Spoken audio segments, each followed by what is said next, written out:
lang siya doon kasi dito po ipipwesto yung mga roses na ipapasok natin.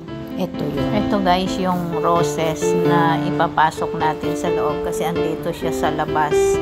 So, naiinitan talaga sila ng gusto. So, i-atras lang natin sila doon para makapasok sila sa may green. Hello guys, good evening. Ginabi na tayo. Ito na, tapos na tayo guys mag-rearrange ng ating mga halaman. Ipakita ko lang sa inyo saglit dahil madilim na. Ito yung, hindi ko pa siya natapos lahat, pero ito yung aking mga halamang iba ay natapos na. Ito siya guys, tingnan nyo na lang muna.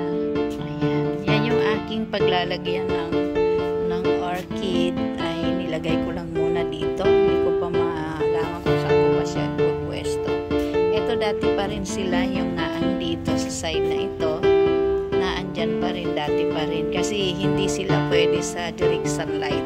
So medyo may habong sila dito sa side na ito. Kaya dyan lang sila.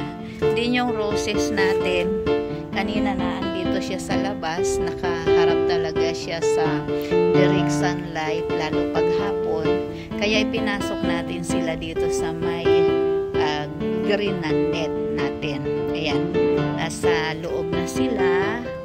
Ayan, para hindi masyadong mainitan. At ito naman yung iba, nilagay ko lang muna sila pansamantala dyan.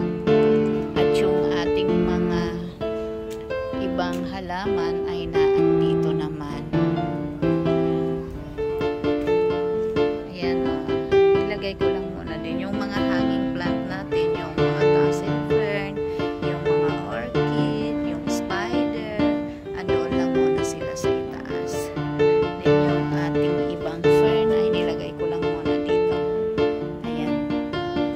O yan lang muna guys. Sa ngayon, kung nagustuhan nyo po ang video na to, paki-like naman, at kung di pa kayo nakasubscribe ay pasubscribe na rin sa ating YouTube channel, Mama Erms Vlog, at pakihit na rin yung notification bell para updated kayo sa susunod na post natin.